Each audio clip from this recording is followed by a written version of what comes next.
Bonjour, ici Gérard de la Jeunesse pour l'Église de Cézanne. J'ai avec moi Monseigneur Terence Prendergast. Bonjour, Monseigneur. Bonjour.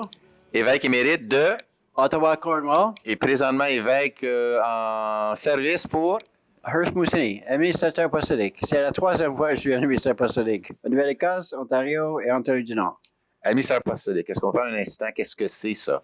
Un administrateur apostolique, c'est quelqu'un qui prend la place de l'évêque quand on attend une nouvelle nomination ou pour préparer l'avenir. Alors, à Yarmouth, en Nouvelle-Écosse, j'ai préparé la fusion d'Halifax-Yarmouth et avec Alexander Cornwall, j'ai fait la même chose pour Ottawa-Cornwall.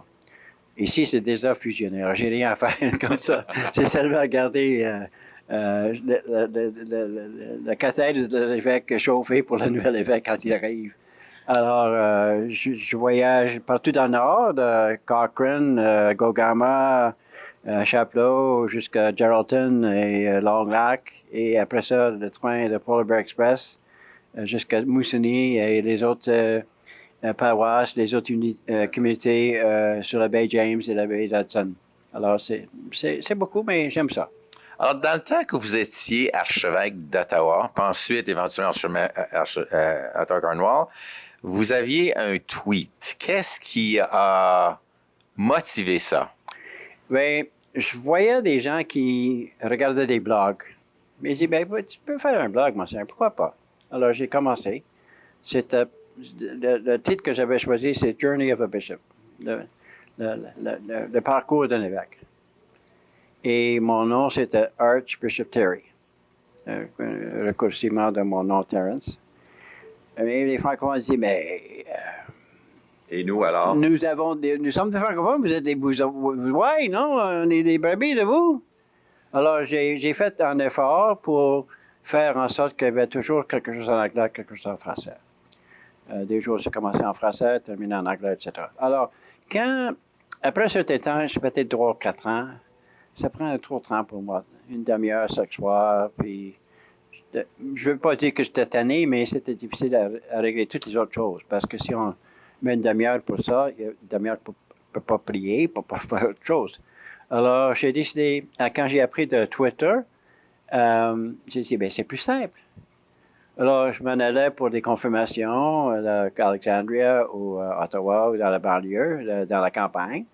Puis, j'avais un conducteur que j'étais... En ville, je conduisais moi-même, mais en campagne, il y avait quelqu'un qui m'accompagnait, puis il organisait mes vêtements, puis tout ça, puis il prenait des photos.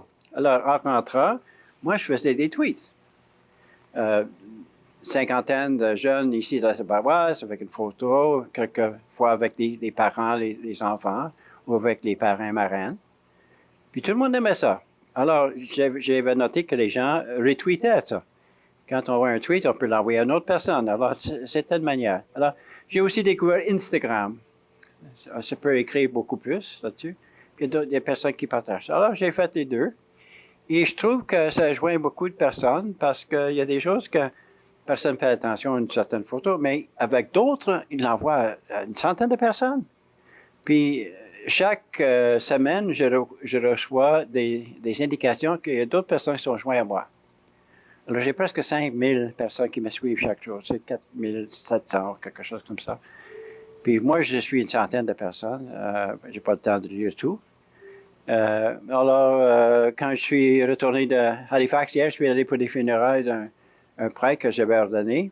Et j'ai envoyé les nouvelles photos que j'avais de la cathédrale St. Mary's à Halifax, qu'on avait découvert les images qui étaient derrière l'hôtel. C'était peinturé blanc, puis ils ont récupéré les photos. C'était beau, j'ai envoyé ça. Les gens, mais avez-vous d'autres photos de ça? J'ai dit, non, juste cette photo. Il y avait des photos aussi des prêtres que je connais, puis ils ont pris des photos eux-mêmes, ils m'ont envoyé les photos, je les envoie aux autres. C'est comme ça. Ça prend pas beaucoup de temps, puis ça m'engage. Et franchement, presque chaque journée, j'ai quelque chose à envoyer. Alors, ça veut dire, je pense, que c'est presque 20 000 tweets. C'est quelque chose. Le tweet compte tout. Hein? Mm-hmm. Puis on rappelle, Google nous rappelle, qu'est-ce qui t'est arrivé il y a 3 ans?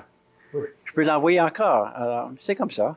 Puis il y a des gens qui vont chercher une personne, puis le tweet était de 4 heures, puis il le trouve, puis il aime ça. C'est intéressant comment ça touche les personnes. C'est pas pour tout le monde, mais il y a d'autres évêques qui commencent puis lâchent ça. Mais moi, c'est ma manière de récupérer ce que j'ai commencé avec le blog. Le blog est fini. Hein.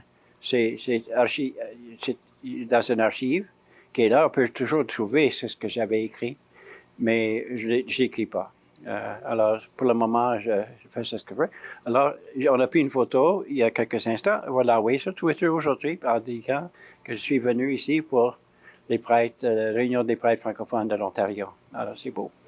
Alors, c'est ça. Je pense qu'il y a un mouvement d'évangélisation dans ça. J'ai avec moi Daniel Berniquet du diocèse d'Ottawa-Cornwall. Bonjour, Daniel. Bonjour, Gérald. Daniel, toi, tu es un des organisateurs du forum. Oui, depuis je ne sais plus combien d'années, mais en tout cas, les derniers forums, je faisais partie du comité d'organisation, oui. Je sais aussi longtemps que moi. Je suis là, toi, tu es là, puis tu étais là un peu avant moi.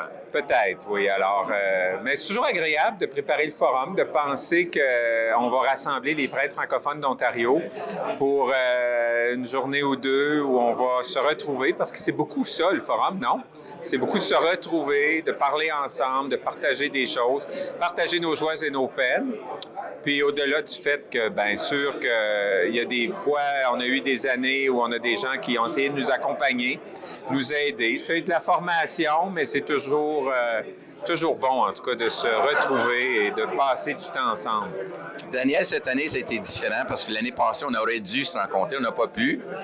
Peux-tu nous parler un petit peu de comment ça s'est passé un peu, dans quelques minutes cette année? Oui, bien cette année, je dirais que les prêtres ont été contents de se retrouver plus que jamais. On l'a vu hier soir. On avait un petit happy hour après la rencontre hier soir, puis les prêtres partaient plus. Alors, mais évidemment, on a été privés de rencontres de toutes sortes de manières là, dans les derniers temps. Alors, non, bien, je parlais à un prêtre, Alexis, du diocèse de Timmins. Je le vois au forum, alors je le vois à la rencontre des prêtres francophones. Alors, on avait plein de choses à dire. On n'avait pas juste 2 ans à rattraper, mais 3. Alors, non, vraiment, cette année, on sentait qu'on avait été privés de se retrouver, pas juste au niveau des prêtres francophones, mais on a été tellement chez nous pour le bien de tout le monde que là, de se retrouver ensemble, c'est bon. C'est vrai ce que tu dis. Il y a des prêtres qu'on voit qu'à ce moment ici. Puis, après 2 ans, 3 ans, c'est long. Oui, et puis, ben, on réalise, tu sais, quand moi, je suis retourné dans une paroisse où j'avais été, et puis j'ai dit aux jeunes, vous avez grandi, puis moi, j'ai vieilli. Alors, mais je dirais pas ça de mes confrères, là. On s'est retrouvés, puis la pandémie nous a rentrés dedans, c'est sûr. Mais en même temps, on essaie de voir, on a beaucoup discuté, en tout cas, depuis qu'on est arrivé hier, de, tu sais, comment aujourd'hui exercer notre ministère, puis comment aujourd'hui être pertinent pour répondre puis accompagner les gens les chrétiens d'aujourd'hui. Alors ça, pour nous, c'est une grande préoccupation. Toute la question du processus synodal dont on a réfléchi aujourd'hui, comment on va avancer. En tout cas, c'est certainement en se retrouvant et en parlant. Alors finalement, si on veut arriver à quelque chose, si on veut avancer, bien, il faut être ensemble. Puis à quelque part, c'est vrai dans nos milieux paroissiaux, c'est vrai pour nos églises locales, c'est vrai aussi pour les prêtres francophones. Alors, on sent que c'est comme un besoin. On a besoin de se retrouver puis d'être ensemble. Toi, tu fais partie du comité organisateur, comme je disais tantôt. Est-ce que en faire partie, ça te motive encore davantage pour la réalisation du forum? Bien, je pense que oui, évidemment. On réfléchit sur qu'est-ce qu'on va faire, qu'est-ce qu'on va proposer à nos confrères. Alors, ça nous interpelle encore davantage, je dirais, parce que tu te dis, tu essaies de penser à ce que toi, tu as besoin, mais aussi ce que tes confrères ont besoin quand même. On se parle entre nous à l'année longue, mais là encore, les 2 dernières années, on s'est beaucoup moins rencontrés, beaucoup moins vus, même au niveau de notre diocèse. Mais oui, c'est engageant d'être de participer à cette rencontre-là, puis de la préparer. On a du plaisir à préparer cette rencontre-là. Tu le sais, tu pourras en témoigner toi aussi. Tu sais. Oui. Des fois, on se dit, qu'est-ce qu'on va faire? Quel chemin on va prendre? Vers qui on va aller? Finalement, ben, on y arrive. C'est drôle hein, pour nous autres. Moi, j'ai trouvé cette année, cette fois-ci, le paradoxe, c'est qu'on ne pouvait pas se rencontrer. On s'est rencontrés plus souvent que pour préparer les autres forums. Habituellement, on passe une journée et demie. Oui. Ouais, une demi-journée, on arrive. Puis, mais là, on s'est vu virtuellement pendant je ne sais pas combien de rencontres. 4 ou 5? Oui, 4-5 rencontres. Puis, quand je voyais les confrères jaser, partager cet après-midi autour des tables, je me suis dit, bon, l'expérience synodale, on veut la vivre avec nos paroissiens, mais de la vivre ensemble, c'était drôlement intéressant. C'était une bonne idée, finalement, qu'on a eue. Oui. Daniel, je te remercie beaucoup d'avoir partagé avec moi au sujet du Forum 2021. Bien, ça fait plaisir, Gérald. Et puis, on souhaite une bonne continuité en Église post-pandémie. Merci. Merci, toi. Salut.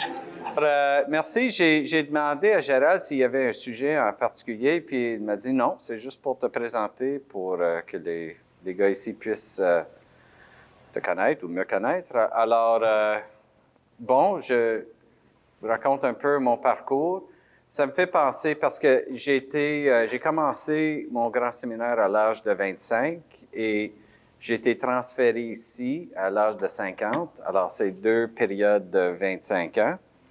Alors, quand je suis allé faire mes études universitaires, j'ai fait mes études en business.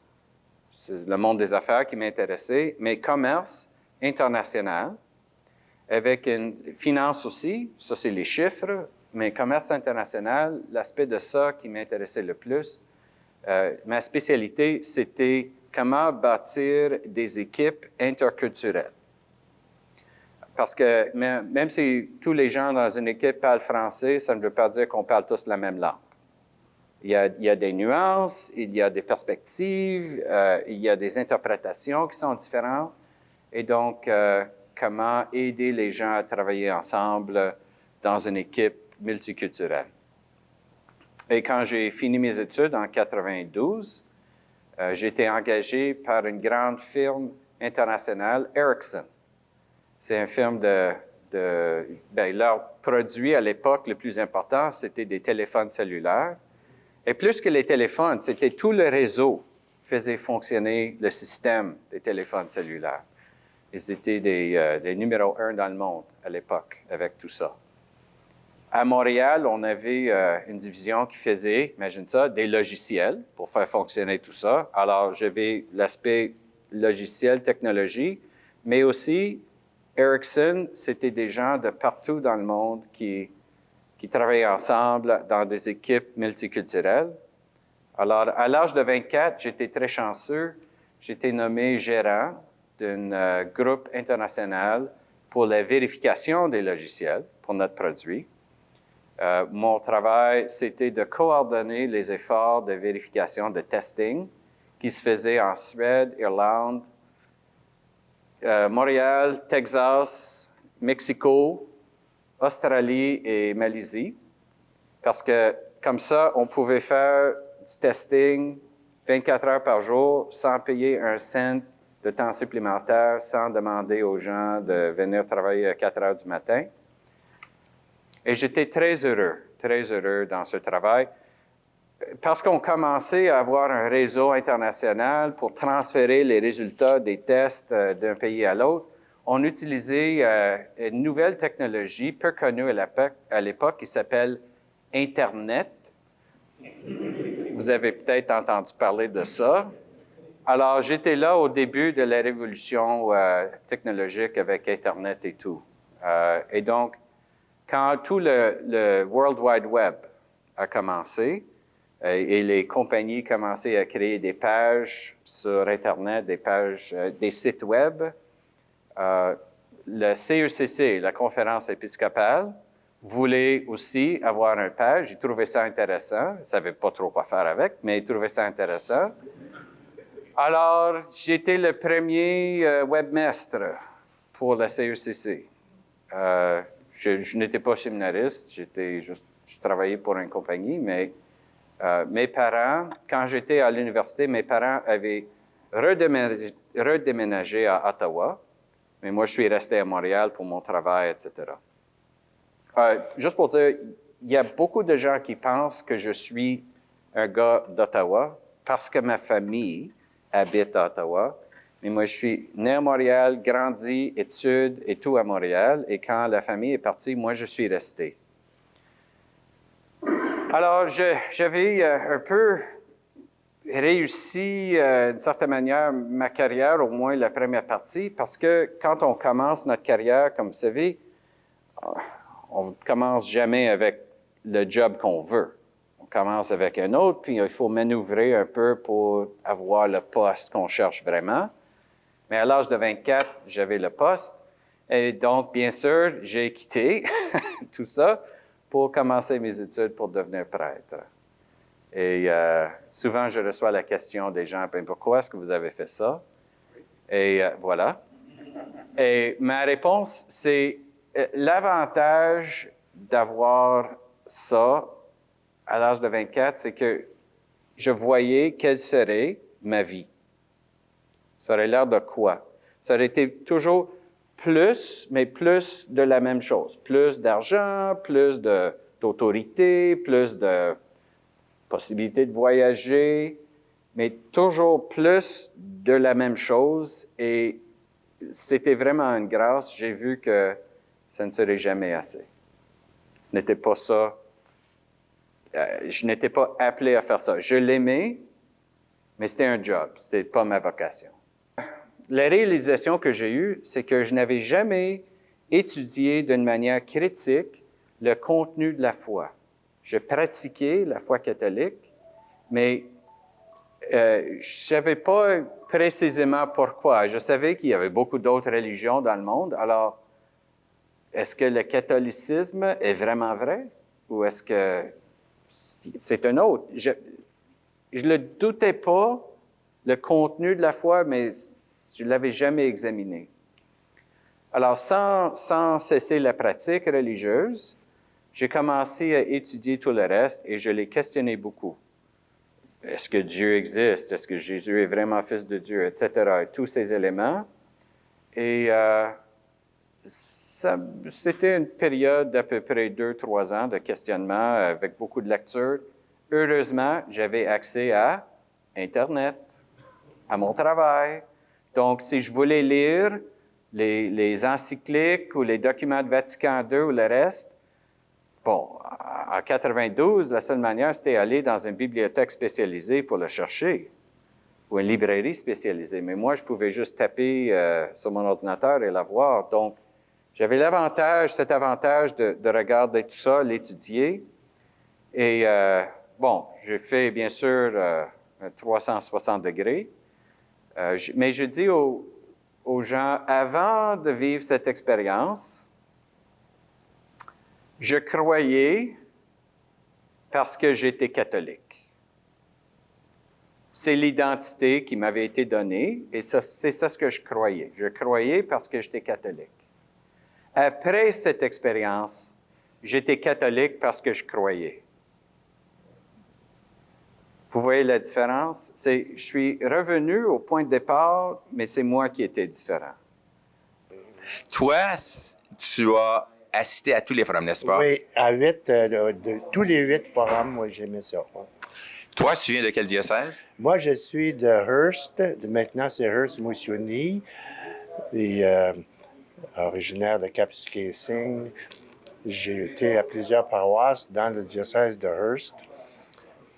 Et maintenant, je suis à la retraite depuis quelques années. Là, puis, J'aime ça. Oui, oui, j'aide mes confrères, mais je me repose aussi.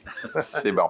Alors, tu viens nous dire que tu as assisté à tous les forums. Moi, je sais parce que j'ai fait la même chose, puis je me rappelle de toi toutes les fois. Qu'est-ce que tu aimes des forums? Moi, je trouve que c'est important parce qu'on rencontre des confrères qu'on ne voit pas d'habitude, qu'on voit rarement. Il y en a qu'on vient qu'à les connaître, mais c'est pour créer une solidarité, une unité. On est tous dans la même mission, puis dans la même culture, puis c'est bon vraiment de se rencontrer. Puis c'est pas ça que je suis venu à chaque fois, moi. Je sais pas si tu as remarqué, hein, ce n'est pas de la formation comme telle qu'on cherche ici. C'est une des choses, c'est une croissance personnelle, mais aussi cet aspect de fraternité francophone. Oui, c'est vrai. Puis moi, je suis impressionné de plus en plus de la belle variété internationale qu'on a dans notre clergé franco-ontarien. Il y a beaucoup de gens, de confrères qui viennent d'autres pays, d'Afrique, des Indes, d'autres, de Madagascar, par exemple. Oui. Puis, fait que c'est une vraie richesse. On rencontre ces gens-là, puis on se parle, puis leur culture, leur manière de faire n'est pas la même. Fait qu'on s'enrichit personnellement aussi. Moi, j'ai trouvé qu'à travers les années, même si on se voit aux 2 ans, on est content de se revoir beaucoup. J'ai avec moi François Kibengwe. Oui, oui, je viens d'Ottawa, Cornwall. Je suis actuellement vicaire épiscopal du secteur francophone de diocèse d'Ottawa-Cornwall. François, combien de forums as-tu vécu? Alors, depuis le commencement, vraiment depuis le premier forum, j'ai toujours été là.